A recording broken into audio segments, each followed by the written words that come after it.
Well, first of all, I want to welcome everyone here this morning. We will start off with our regular business meeting, and I think I'll skip the comments on some of the departments just to get going on the regular thing we have here. So if I want to start with Barbara, the Director of Council on Aging, if anything you want to go over, the newsletter and so forth, go ahead and do that. Yeah, I want to welcome everybody here today. Thanks so much for coming on this beautiful sunshiny day. I just love it out there. I'm just going to go over a few things with the Council on Aging. We have a big Halloween party on Halloween. You do have to, sign up prior to. It's going to be at the town hall because, again, the space issues that we have. So we're going to have desserts, and we're going to have a Halloween party with Tom Rush. So he plays really great music. So the line dances and the dancers and the toe tappers can come, and lunch will be at the Council on Aging at noontime. The newsletters on Halloween, right on Halloween. Yep, not real easy stuff to remember. We're doing a luncheon shop with the vans. We have 2 senior vans because we have no public transportation, as a lot of you know. And we do luncheon shops with Chris Tompkins, one of our van drivers. And so she's going out on Monday, October 22nd, and to the Hanover Mall and then to the Abington Ale House. So if anybody wants to sign up, get out of the house. If you're lonely, don't have anything to do, give us a call. We have a lot going on. And I think that's probably it for me. Jerry, you have the minutes from our last meeting. Let's see. We went, there's going to be an open house in case anybody's interested at the fire station on the 7th. There's a new truck due in at that time. I don't know whether it's come yet or not. So that would be interesting. Becky had said that the fall event for the first Saturday in October at the Plymouth County Farm. It's actually October 13th. 13th, thank you. October 13th, 10 to 1. Okay. What are the normal hours, Becky? Because we were going to bring a group over in the van. The normal hours, Monday through Friday. Monday through Friday, they usually open like 8:30 to 4. Okay. So I know there's pumpkins and flowers and Yes. moms, all sorts of They're decorations. running low. Are they really? Yeah, they really are. It's amazing how quickly. They had 250 plants that came in a couple of weeks ago, and those are already gone. Yeah. So they run quickly. They're beautiful. Yeah, They're high quality, pricing along the lines of like a Home Depot or a Lowe's, and all of the proceeds go into the inmates canteen fund. Okay, great. So we're going to try to plan a trip. We also had a meat raffle for at the Lady of the Lakes, which was a lot of fun. Also, we had a walk, we're using the COA van going into Boston for a walk around the Common, which was really a lot of fun. We picked a perfect day, no sun.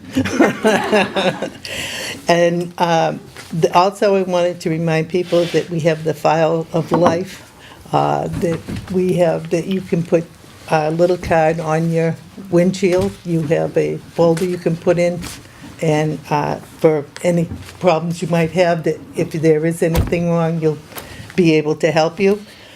And that's about it. Thanks. Thank you, Jerry. I just want to ask Dottie Tell, because the generations, I know sometimes it's hard for her to get a group together. Do you want to go into what you have, Dottie? Well, on October 17th, we're having a meeting here at 11 o'clock at the police station. That's for everybody. And then on October 21st, we're going to the Starlight. It's a dinner theater show, and it's really signing up great. I reserved 16 seats, and I'm getting more than the 16 seats. And that's $50, and you have a choice of prime rib or seafood casserole. And that's from soup to nuts, and that's $50. Then on October 24th, we have a turkey run, and that's a turkey run, and that's $89 on Wednesday. And that departs to Halifax Mobile Park at 8:30. And that's a fun time. You go on a train, and you see the foliage and everything, and then you have a turkey dinner on the train. And it's a lot of fun. We've done it before.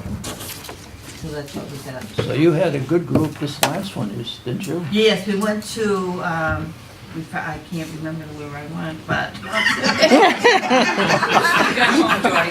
Been there. Senior moment. We had over 34 people, and, we went to Oh, thank you very much. I didn't know, but I know where you went. The clam bake, it was excellent. We had lobsters, squash, clams, Okay. and mussels. I'm gonna do a quickie on the luncheon. And then we went shopping, Do you and then we wanna stopped at mention the it? liquor Yeah. store.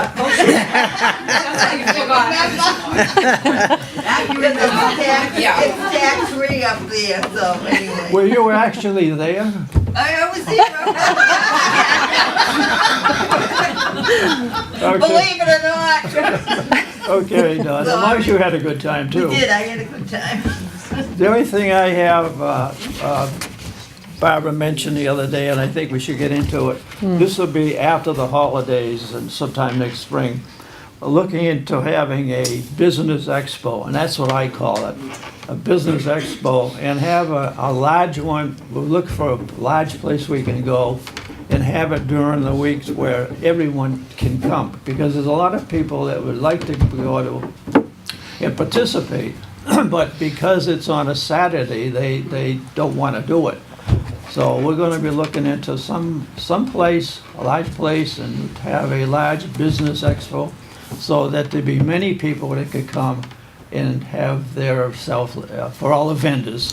So that's something we're going to look into, which would be next spring. So look into it. Any suggestions, let me know, and we can all get together and work on it and make it a large one. Something like we used to have for the business expos. We'd have all of the business expos come down on a breakfast or something like that, and we would meet at the country club, Halifax Country Club. But we have to have a place, and it has to be during the week, because as we tried last time, people that want to go to it don't want to do it on a Saturday. So just think about that and the way we might want to go, and Barbara and I can work on that too.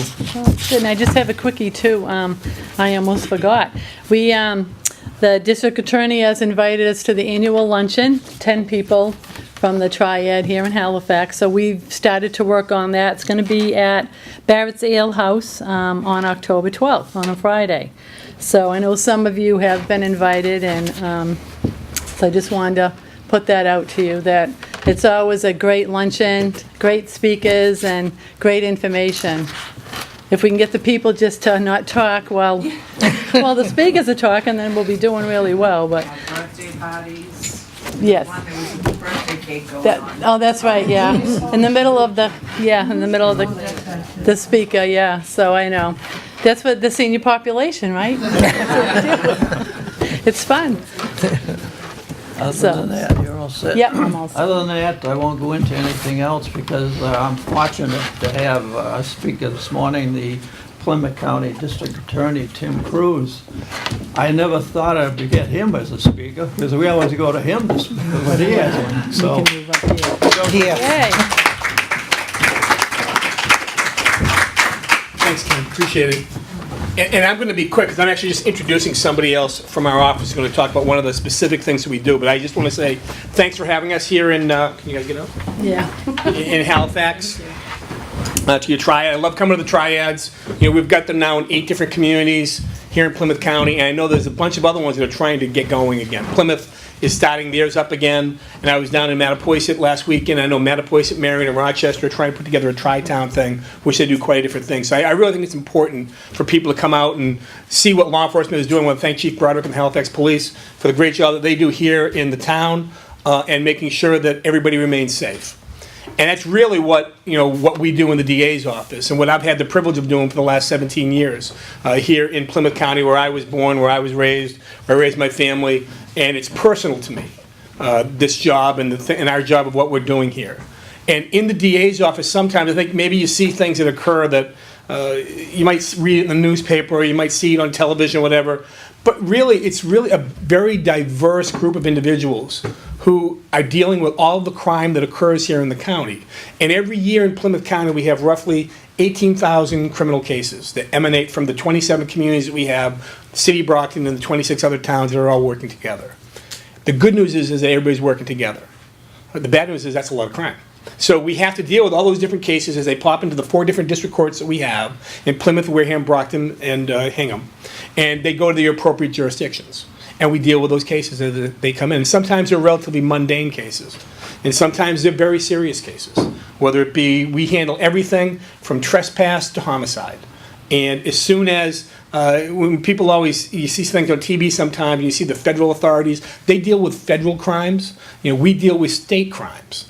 But what you should know is that in America, 95% of all criminal prosecutions are in the state level. 5% are federal. So we have a lot of volume in our business in what we're trying to do. And what we've done as a result of that, we need to make sure that we train people who are going to be specialized in certain segments of the law that we have to deal with. So we have some lawyers that deal with gang and guns and violence issues. That's what they deal with. We have specialized opioid prosecutors now, especially more than ever because of the opioid problem that's going on here, not just in Plymouth County, but everywhere. And we have other people who are just dealing with homicides, and other people who are working in district court and juvenile courts. And we have drug courts and diversion programs and trying to keep people out of the system. When I leave here today, and I'm going to be going to a job fair, which we're having now. It's a Corey-friendly job fair for people who are getting out of jail and trying to help them write resumes together. Because we're trying to make sure that we can stop these cycles of people going in and out of the system. 98% of the people that go into the jail system, down the House of Correction down in Plymouth, are coming back out. So therefore, we need to make sure we deal with them when they're inside. And Sheriff McDonald's done a great job down there with his reentry programs and dealing with all the different issues that a lot of people that come from broken families. People that may have anger issues, may have lack of job, lack of education, getting their GED. And then when they come out, where do they go? How do they get those jobs so they don't go back? Because some people are going to go back, and we're going to be dealing with them again. So today we're trying to help a lot of people write their resumes. And tomorrow we're having a Corey-friendly job fair. And what that means is, Corey means criminal offender record information. So if you have a criminal record, sometimes it's more of a challenge to get a job. So tomorrow we have people coming from IBEW, the craft people up at the Patriots area up in Foxborough. We have all these different companies coming in that are going to offer job opportunities to individuals even though they do have a criminal record. Once again, to stop those cycles, to make sure that we can try to prevent that from going on. And I think that's a positive thing that we can continue to do. But we also have a lot of crime that occurs that's very serious stuff, and that we have to have people who are specialized in those crimes. And today, I brought with me, well, we came in different cars, but she's here, Jeremy Beth Kuzman. Jeremy's been in our office, and you all know Maria and Christina. They come to all the Triad things, and they're here today as usual, and I appreciate the work that they do in the office. But Jeremy Beth is the head of our Family Protection Unit because she deals with all the cases. She's in charge of all the cases that are dealing with kids who are hurt, seniors who are hurt, things such as that, protecting the family unit. And we have an awful lot of them. So even though you may see me going out and I'll talk about, scams and the issues, we try to prevent things on a monetary level, lots of times we're dealing with people who are looking to hurt our seniors, and we have enhanced penalties for them, and we also have enhanced penalties for people who are hurting little kids. Because we have to be in a position where we're protecting the people who don't have a voice, and those are the children. And we continue here in our county, we have our Children's Advocacy Center, where it's great, it's really, it's certified. We've really started it out of nothing about 10 years back. We have a place now in Brockton where the hundreds of kids, and I said hundreds of kids, every year who are physically or sexually abused here in Plymouth County will go. And try to not only get services so they can stop, once again, cycles of domestic violence, cycles of child abuse. That's what we end up seeing. Stop those cycles, get the child the help that they can, and at the same time making sure we can go after the perpetrators who are hurting the kids in our community. And we also have significant domestic violence issues. And that's what Jeremy's going to talk a little bit today about, some of the domestic violence issues that we deal with and the programs that we have for the women that need help. Because most times in the court system, what occurs, if somebody needs help, a woman, usually they've got children with the person, and they'll come to court, and they'll get their restraining order, they'll get their initial 10-day issuance of a restraining order. Many times, they don't come back to renew it for a year and 10 days later. Many times, if there's charges, the cases get dismissed. It's not unusual to see somebody being charged with domestic violence, hurting the one they allegedly loved, and watching that case get dismissed because they won't the victims won't testify. Either they're married and they have a marital privilege, so we can't make them testify, or they just plain don't show up anymore. And then eventually, and unfortunately, and many times, it escalates until something terrible happens. And then we have to deal with it at a whole different level. And all too often, we see what can happen when we don't try to help the people that we can help and get in front of these problems, which is why pretty much everything that we do is along those lines. So I want to thank you for listening to my brief remarks. I'm going to have Jeremy come up with it. Jeremy was one of the first ADAs, assistant DAs I hired when I became DA. So I think she's 22 now. So I think I hired her when she was about 4, I think. But she does a great job trying really serious cases, homicide cases, and also our family protection unit. Leading that is no easy job. So without further ado, I'm going to introduce Jeremy. I'm going to leave now because I have to go deal with some people who aren't quite as good as all of you. So I'm going to go deal with them right now. But I appreciate coming here and saying a few words, and have a good day. Thank you all.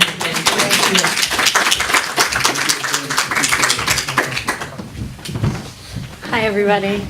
My name is Jeremy Beth Cusman. Could I sit, or would you rather I stand? Is that all right? You want me to stand? Oh, 'cause, I just want to make sure everyone can hear. could everybody hear me? Yeah. I have a pretty powerful voice, I've been told. So first of all, thank you so much. My name is Jeremy Beth Cusman, and as the DA stated, I actually was one of his very first hires. So in January, I will have been in this amazing office for 17 years, which is so crazy because my goal was to stay for 2 years and just get some trials under my belt, and I just don't want to ever leave. So that's how great a boss he is. But anyway, most of the last 10 to 12 years has been spent as chief of the family protection unit and working in the family protection unit. And part of that is overlaps with domestic violence and also encompasses abuse of elders, abuse of children. So I have seen it all, sadly. And but I never want to stop fighting for those who feel that they don't have a voice, and just the repeat victims. And even as the DA was stating, a lot of times it's a huge frustration on the part of a prosecutor and the police, where we put in all this time and energy to help a victim, and ultimately when it comes time for trial, we have to get rid of the case. And there are many, it's so complex, and a lot of people don't understand what goes into that decision. Similar to rape victims too, a lot of times fear is overwhelming, and the fear and the sense of loneliness at that moment when it's time to go forth and testify against the perpetrator. I don't think, unless you've been in that situation or dealt with that over and over again, such as we do, anybody could understand the fear involved in that. And so sometimes it's that the victim of a domestic violence situation doesn't want to go forward. Sometimes it's because they're financially dependent on the person that has hurt them repeatedly. Sometimes it's because they're just terrified. So we try to, even if they don't go forward, we still reach out to them and try to embrace them and let them know we believe them, we support them. Through Christina Fitzgerald, we put them in contact with agencies and support groups, and get them hopefully the help they need, even if they don't choose to go by way of prosecution. So anyway, that's just a little bit of background. The first thing I wanted to go over is warning signs of domestic violence. There are often, as one would imagine, warning signs in a relationship that involves domestic violence, and some include, for example, if one person is extremely jealous and possessive towards their partner, and won't let their partner have friends over, be in touch with friends, cut off family. If this partner checks up on their partner constantly, accuses their partner of cheating, won't accept breaking up. These are all kind of red flags, so to speak. If you know somebody in a situation like that, it might set off an alarm for you that perhaps there's something going on here. If the person tries to control their partner by being very bossy, making all their decisions, basically taking away their voice. If they tell their partner what to wear and who to hang out with. Again, control is the overwhelming word here. Calls their partner names or puts them down, whether it's just one-on-one or in front of other people. exerting control over them yet again. If they frighten their partner by driving recklessly with their partner in the car, again, showing them that they're in control. They could end this, they could, physically hurt this person. They will do so. If they yell and get in their partner's face during arguments, that's another example of a red flag. If they blame their partner when they mistreat them, that's another red flag. If they say that their partner provoked them, pressed their buttons, made them do it, led them on. A lot of overlapping, as you might imagine, with domestic violence and sexual assault. It's pretty stunning. If they believe that only one person should be in control of the relationship, if the perpetrator has a history of bad relationships and blames the other person for all their problems, if you are aware or have heard or been privy to the person threatening to harm their partner, their family, or even their pet, that's another red flag that you should be aware of. If they pressure their partner for sex or thinks that their partner is a sexual object, or if they get too serious about their relationship too fast, these are all red flags. And if you see something like this, it's something to just be aware of, and then take possibly the next step if you're in a position to take the next step, which is, and I'll get to that, which is the next part. How can you here help women or men in an abusive relationship? And the statistics are that I believe it's 85% of people who are abused are women, but I don't want to generally say what you could do to help the woman. It's any person in this position, and that could be a man. So what you could do is support battered women in their efforts to end the violence in their lives. Don't blame them for the abuse. Don't blame them for not leaving. Support your local program for battered women and share your time and resources. That's a great way to give back and provide support generally. Hold batterers accountable for their violence, not the victims. Let them know that the community condemns this behavior. Think about the ways that society has accepted the use of violence by typically men, but also women, to control others' behavior. Re-examine your own attitudes about it, perhaps. Teach young people that violence is unacceptable. No ifs, ands, or buts. As young as possible, we recommend letting children know it's not okay to hurt or be hurt. It's not okay to be touched unwanted or do that to somebody else. Examine and discuss how TV programs and movies glamorize violence, or video games, which we all know is a huge part of the young people in our county and all over in their lives. Learn more about domestic violence and what you can do to stop it. Listen without judging people in an abusive relationship, and allow victims that you might know to make their own decisions about what they want to do and when the right time is to leave perhaps an abusive relationship, and let them know that you're there to support them. Guide them to community services for professional support. A lot of times there's, as I stated, a financial tie, which makes, and again, I don't want to make this all just women, but as the statistics show, it's primarily women. But a lot of times the woman or the man is financially dependent, and it's so much more than just the abuse. They are controlled in every way, whether they have children maybe with the abuser, and they're all dependent financially, and the thought of having to leave and go to a shelter is daunting. So reaching out and letting them know that, even one person is there for them to do whatever they can to help them, I think could possibly save lives. Help them make a safety plan, including finding a safe place to stay, which could be somebody's home, a shelter. Focus on their strengths rather than their shortcomings already highlighted in their relationship. Let them know you're smart enough to get a job. You could do this. You could go back to school. You could do X, Y, and Z, honing in on their positive strengths. Obviously, a very basic one, if you see an assault in progress, call the police. Even if it's not physical, if it's somebody getting in another's face and you feel a sense of fear, I would say always err on the side of caution. And if more people start doing that and involving the police, I think we'd all benefit. And we'd let the abusers out there know that we won't stand by idly and watch this happen. What are some things you could say to a person who feels they can't leave an abusive relationship? Well, certain things like, without judging them and without making them feel like you are against them, you could say things like, I'm afraid for your safety. I'm afraid for the safety of your kids. It will only get worse. I'm here for you when you are ready to leave. To me, I think that is huge, as I stated.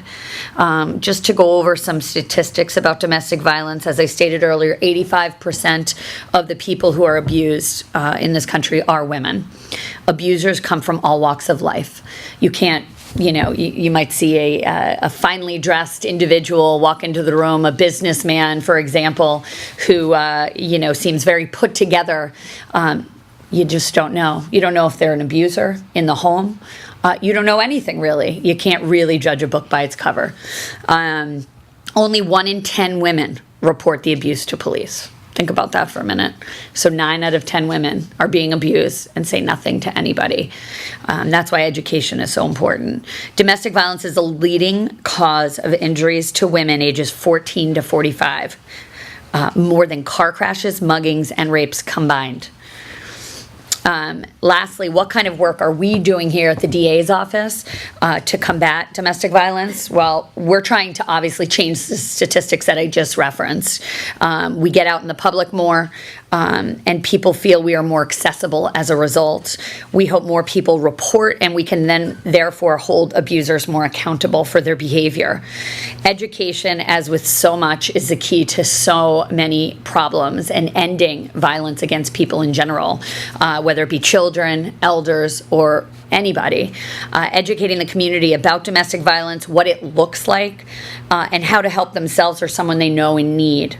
Also, supporting community organizations, as stated earlier, that's what we're doing. And these are the organizations that are working to assist victims and families in need of services due to domestic violence.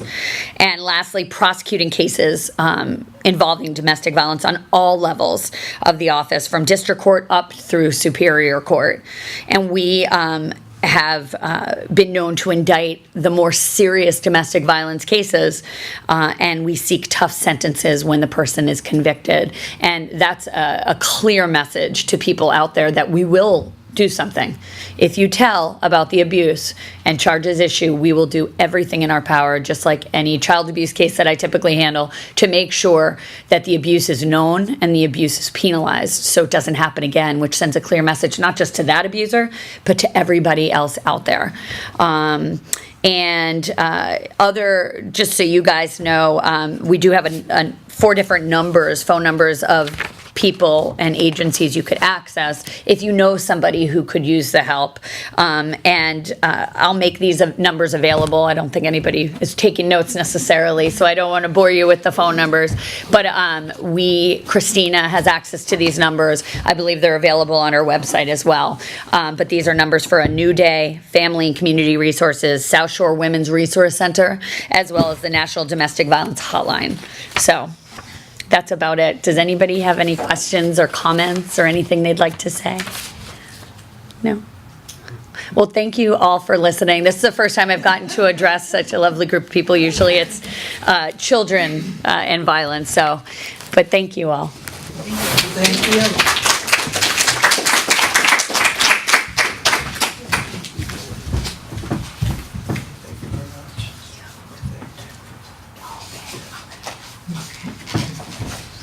Does anyone else have anything they want to go over for the rest of our meeting at all?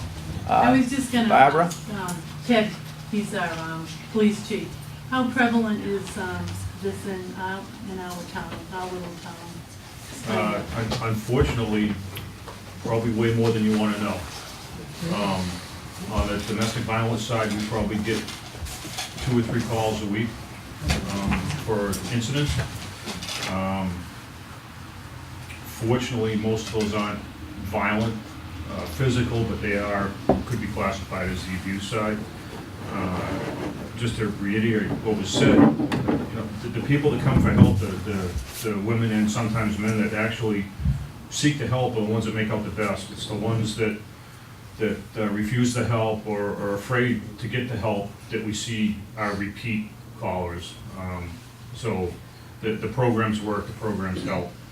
On the younger side, on the kids' side, unfortunately, we see 3 or 4 a month reports anyways, not as necessarily all founded reports, but investigations that we have to do, so it's everywhere.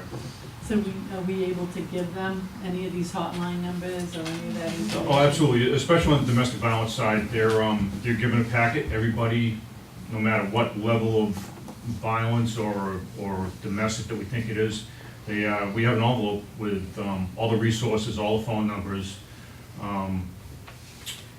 The organizations come, I can't think off the top of my head, they come back and check our logs, and they'll actually make a home visit to the people and check up on the victims after the fact. So that there's a lot of help out there, but it needs to be taken advantage of. Thank you. Quick question, do you find that most or some of the victims are still with their partners, with their abusers? Again, the ones that seek the help, that go after the things that are out there, do the best. The repeat offenders, obviously not. They stay in the situation for the most part.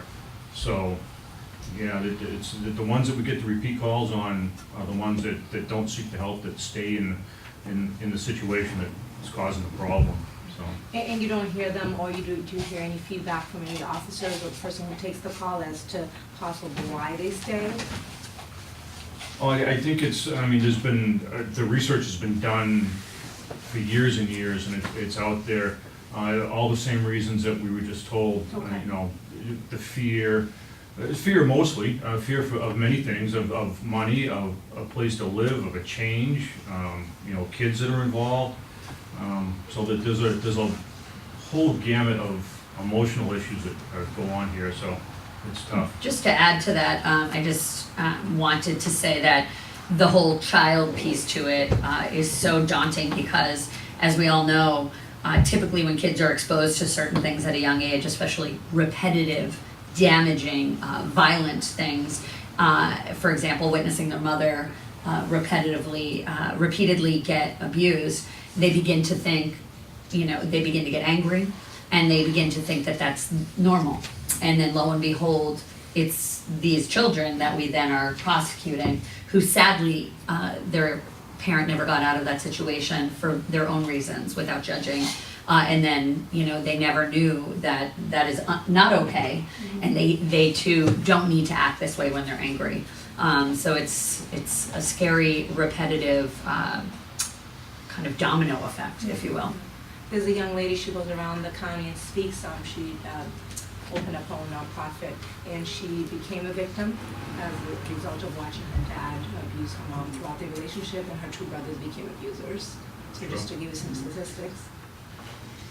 Can I just address something pertaining to the people who stay in violent situations? Is the possibility that because of the lack of enforcement of the restraining orders, which is in the news, you hear that not all the time, but quite often, someone takes a restraining order out and then something terrible happens after that? Well, the issue with that is the restraining order is just a piece of paper. Right. It's only as good as the person wants it to be. So we make many arrests on violation of restraining orders, but again, it's just a piece of paper. So if the abuser in the situation doesn't want to listen to what the paper says or the court system, which typically they don't have the personality to do that anyways, it's tough. So Yeah, quick question about the school systems following up with the children. It sounds like we've come a long way in the past 25 years.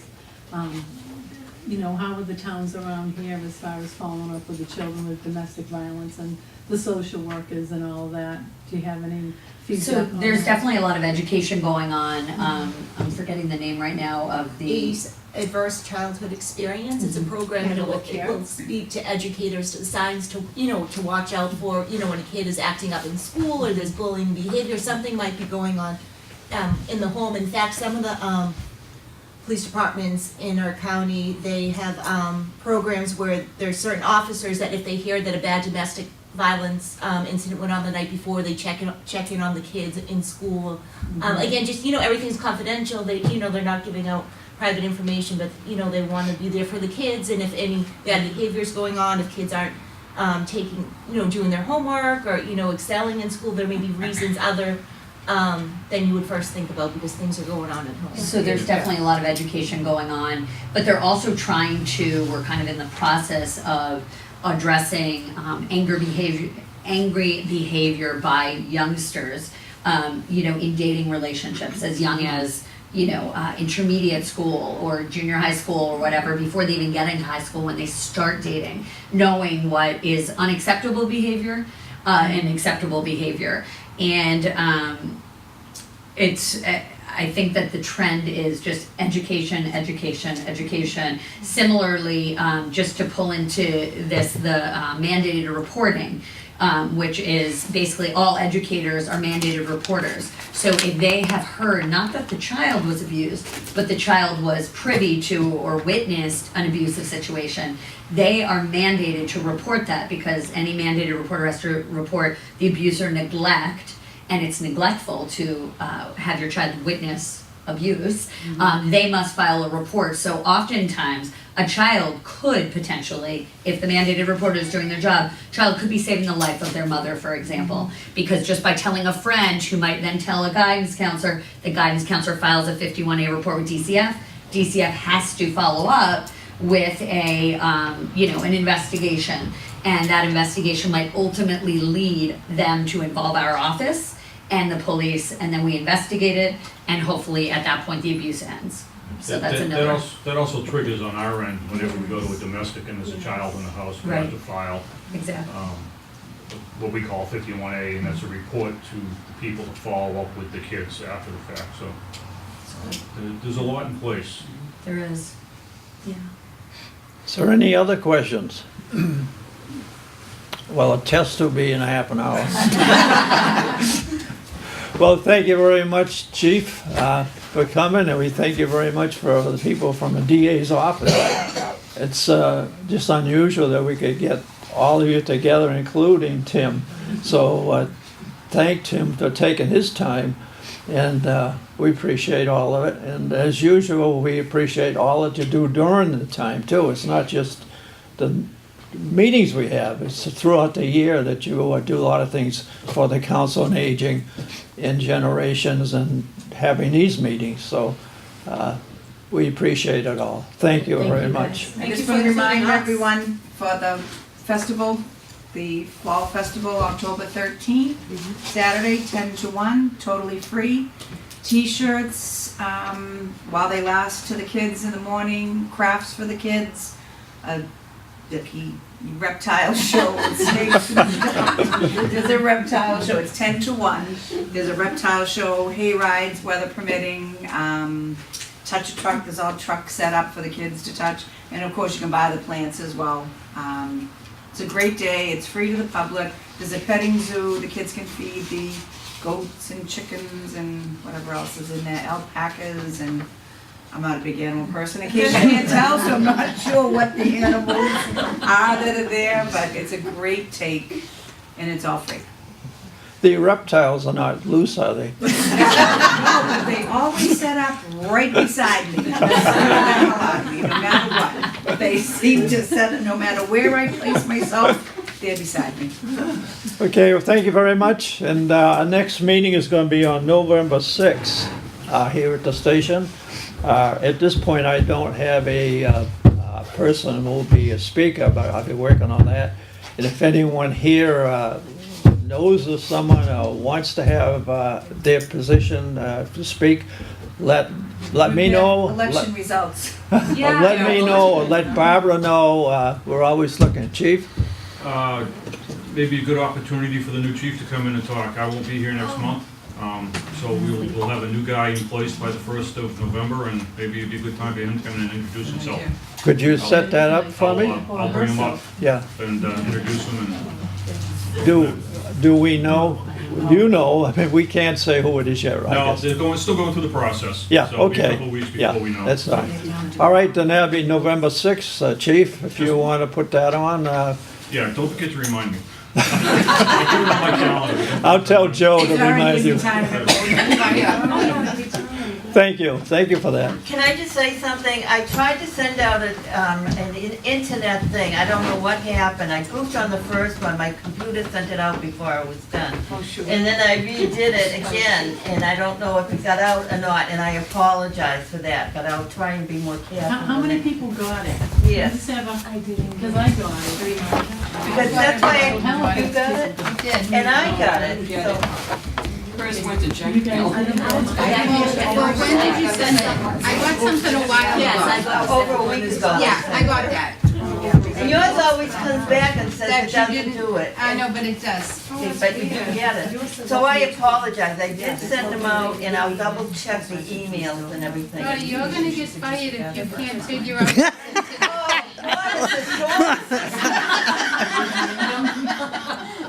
Can't fire a volunteer, unfortunately, but you can have them to leave.